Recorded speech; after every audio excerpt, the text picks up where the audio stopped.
Hi, welcome to Educ7100, Debates in Educational Leadership.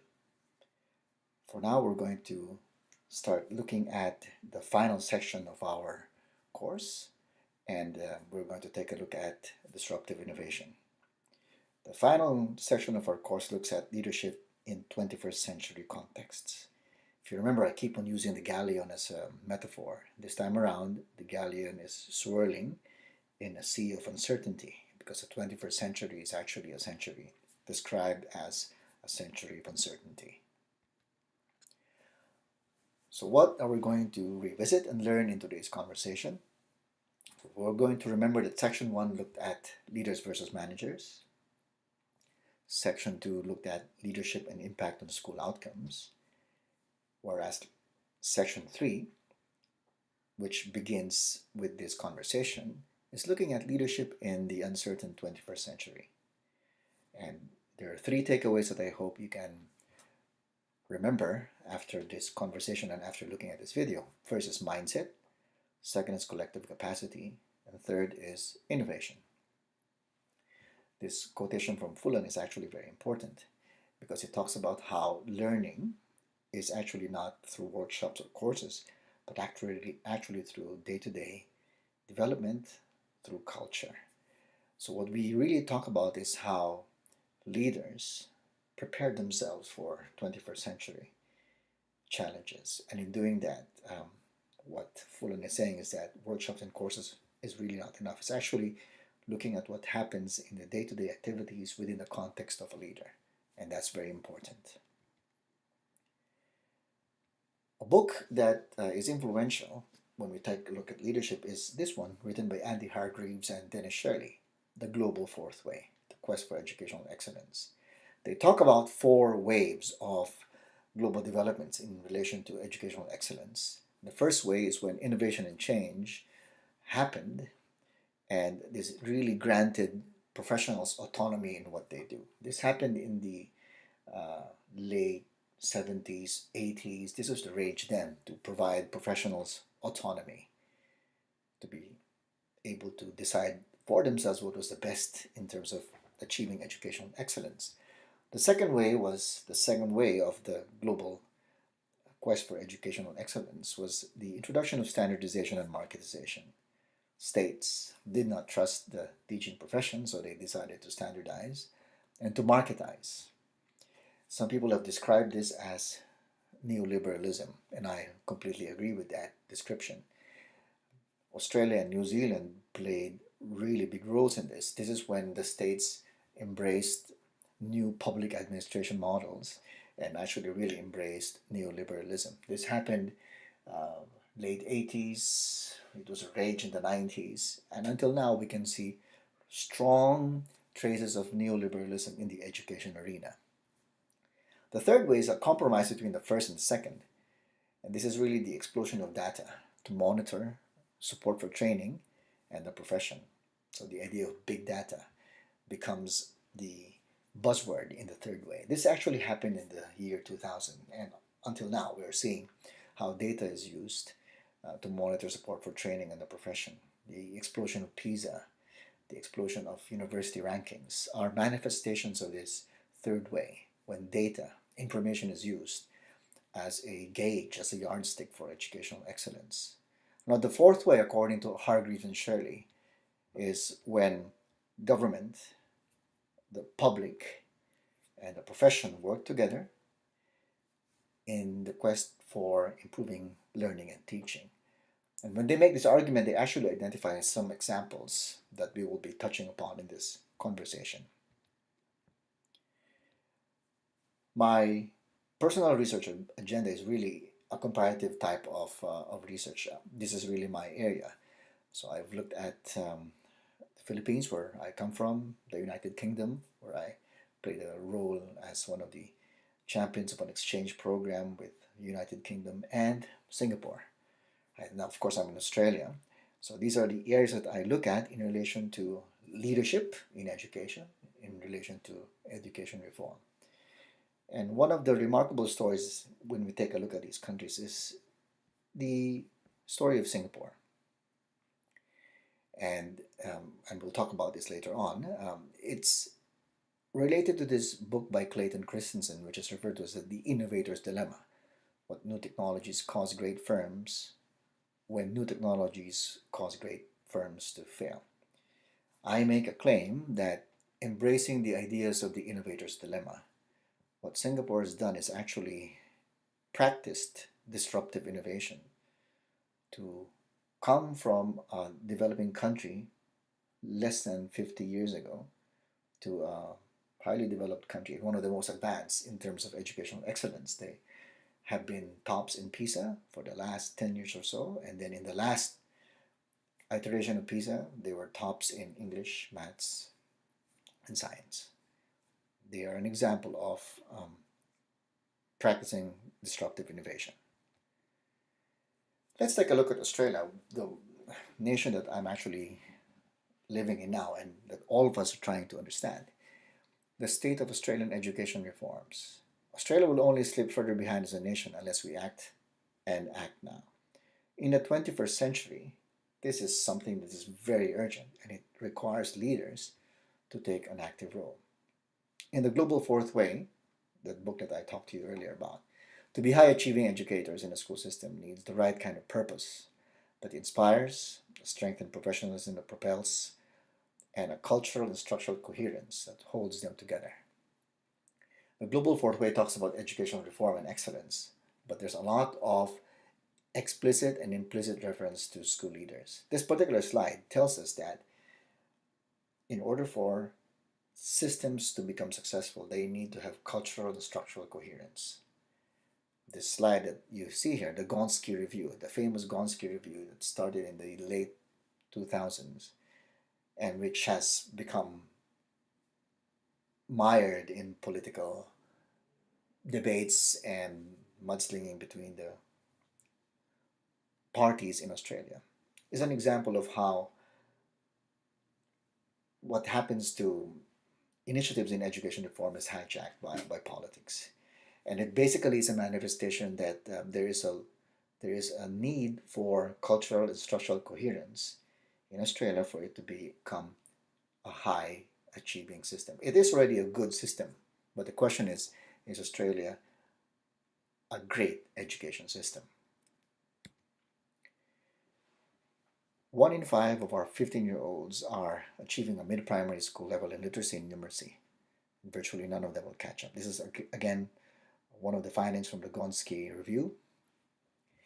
And I wanted to take a look at and revisit one of the important points made by Michael Barber, Fenton Willen, and Michael Clark when they looked at capturing the leadership premium, how the world's top school systems are building leadership capacity for the future. In that particular article that I hope you've already read, they make a claim that innovation can only be indulged after improvement has been achieved.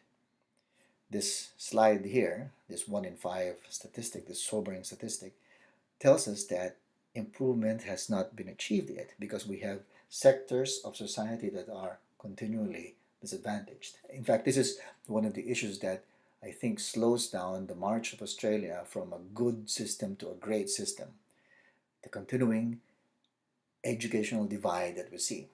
It's manifested in many ways among metropolitan schools, regional, remote schools, among the first Australians and the rest of other Australians. This inequality is a manifestation of a lack of improvement. And it, according to the authors of this particular monograph, innovation can only be indulged after improvement has been achieved.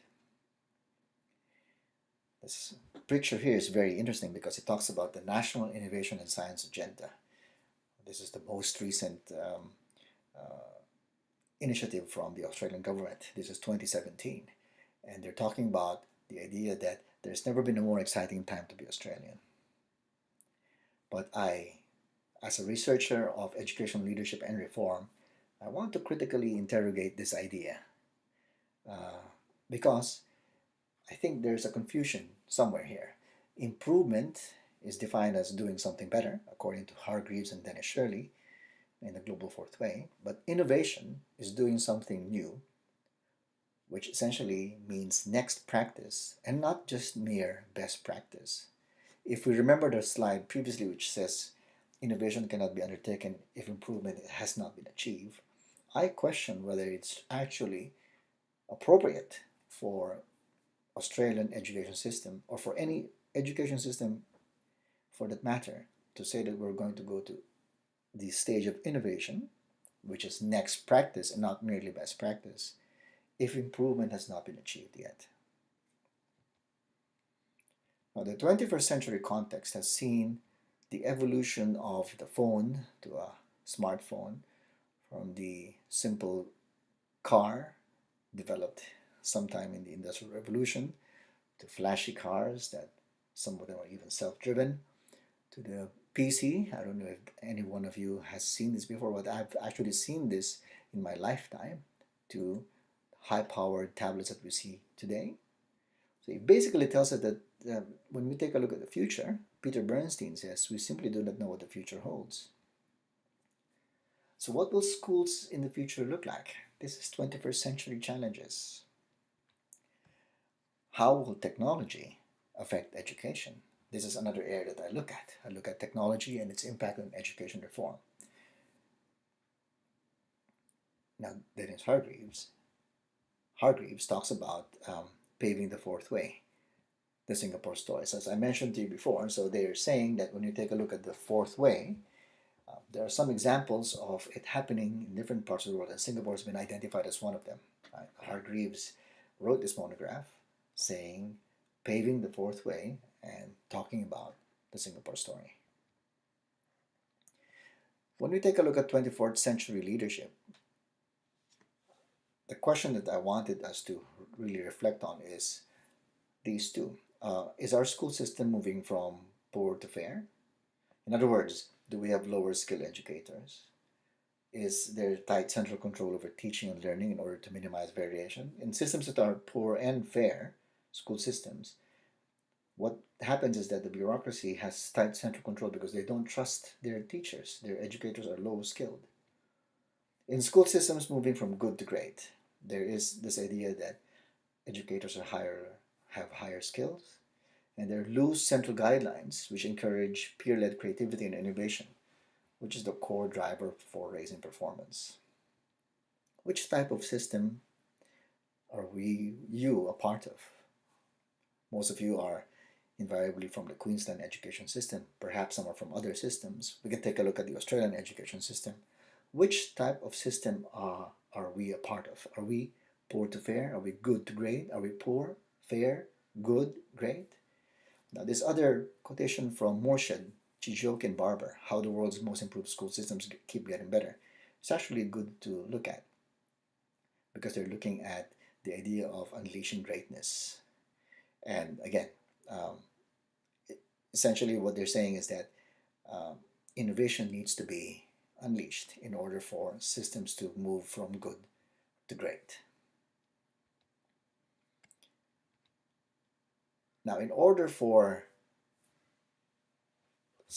educational leaders to be able to manage the challenges of the 21st century, one of the things that we need to really remember is the idea of a mindset. And this is the first takeaway when we take a look at 21st century leadership challenges.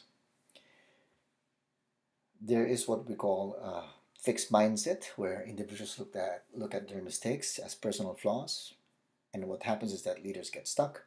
Or a growth mindset, mistakes as learning experiences. Leaders get better and better. So Fullan, in Change Leader, Learning to Do What Matters Most, Fullan cites Dweck's theory of two mindsets and argues that it's actually the growth mindset that is really relevant for change leaders to flourish in 21st century contexts. Which mindset do you possess? True enough, I'm going to give you a short test. I want you to read this particular table, and I want you to choose. For the first row, are you A or B? For the second row, are you A or B? And so on and so forth.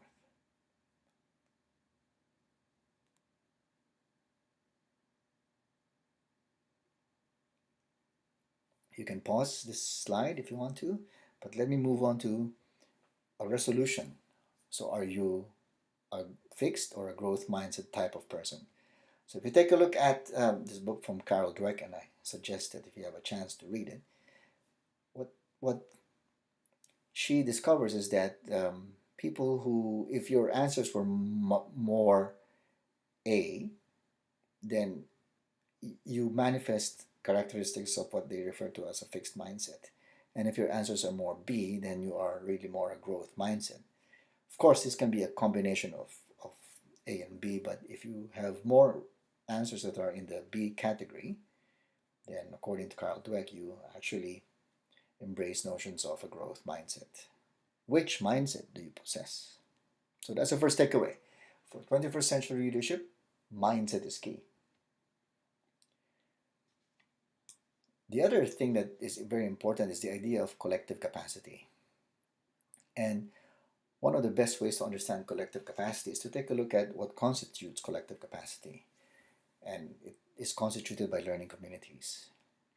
Toby and Horde in 2012 talk about PLCs, which is becoming a norm in every school. Hargreaves and Fullen talk about PLCs that need architecture or design if they're going to be productive. So PLCs can only happen if the leadership of the school supports it and creates working conditions to allow PLCs to flourish. That's what Toby and Horde argue. And PLCs need architecture and design if they are to be productive. You can reflect now and ask yourself, in your respective contexts, are there professional learning communities or maybe something similar? Right? So PLCs are defined as organic communities. They're actually fashioned or created consistent, very similar to communities of practice, the one that was the idea that was introduced by Etienne Wenger. So do you have PLCs in your communities? And does your leadership support? Does the leadership in your school support PLCs? When we say support, it's not just saying I support PLCs or I support communities of practice. There has to be architecture. I mean, it has to be timetabled, and there has to be a structure in the school to allow it to happen. My experience looking at PLCs in different contexts in the United Kingdom, in Singapore, and now I'm looking at PLCs in Australia. My experience in looking at those two countries is that when teachers gather together to have their PLC sessions, they're actually not PLC sessions. They're more either gossip sessions, unfortunately, or really sessions where colleagues complain. And there's really no new knowledge that's created. There has to be new knowledge created. That's why it's called a learning community, and that it is professional. Do you nurture PLCs as an individual, as a leader perhaps? Is this something that you consciously nurture? Well, only one way to find out, and that is by, again, undertaking this question that I prepared. There are only 10 questions, and you just need to essentially answer from 1 to 10 and choose whether you do it. If it's very uncharacteristic of what you do, if it's moderately characteristic, there should be a 2. If it's somewhat characteristic, moderately characteristic, or very characteristic. And then what you do is you add your scores and find out where you fall in terms of questions 1 to 10. You can pause this slide and look at this questionnaire. Otherwise, I'm going to move on to the next slide. So this is what should happen. When you rank your score, if you obtain 40 to 50, you must have a great team. If you obtain 19 and below, it's time, which means it's time for you to radically review your mindset or the way that you believe in response to or in relation to team building and see what can be done. Are you a team player, collaborator, or are you more of an individualist? So if you take a look at this particular link below, you'll find more information about this survey that I've asked you to undertake. The last point that I wanted to talk to you about is this idea of disruptive innovation. So disruptive innovation is this idea that was introduced by Christensen, and he describes it by looking at this particular 2-axis figure. Horizontal, you have time. vertical, you have product performance.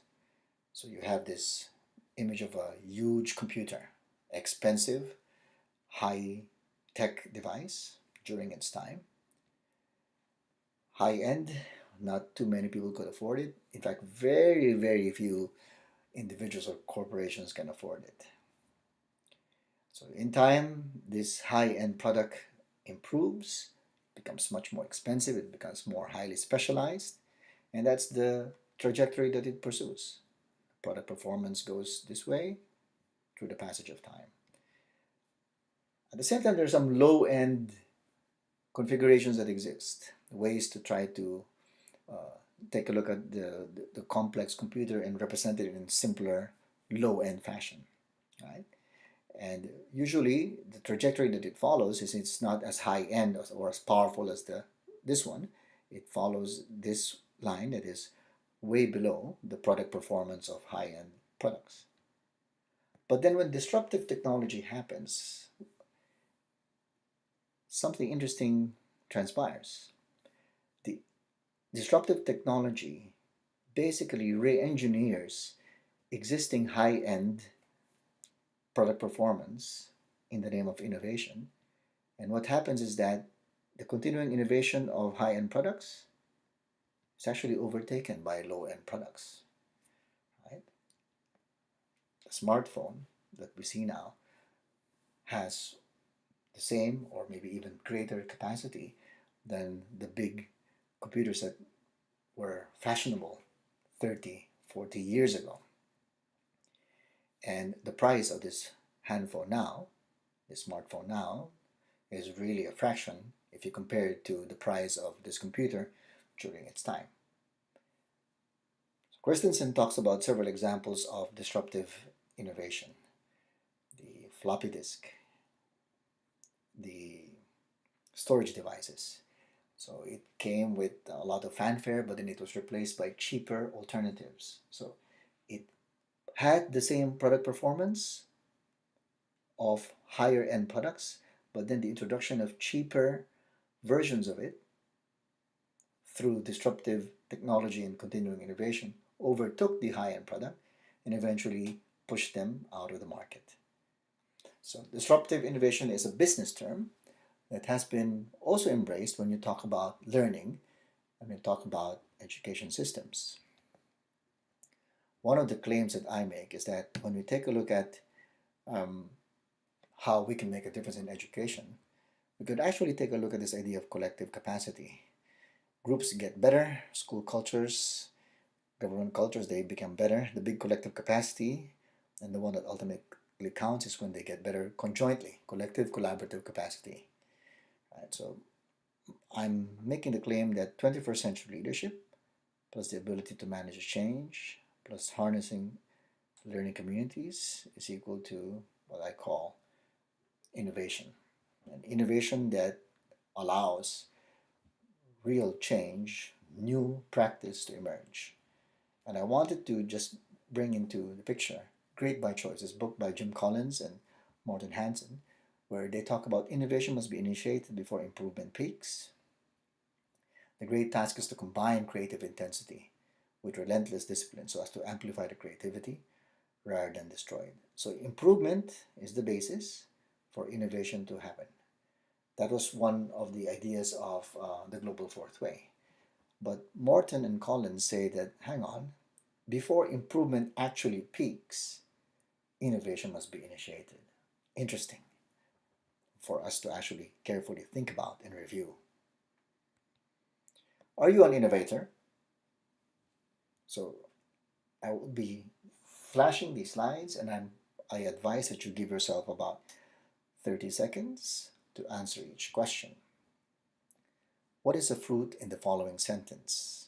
Not 30 seconds, but just 15 seconds. What is a fruit in the following sentence? You can time yourself, and then I move on to the next slide. Look at the drawing, the numbers along each column and row, or the row of the values or the symbols within each column and row. What should replace a question mark?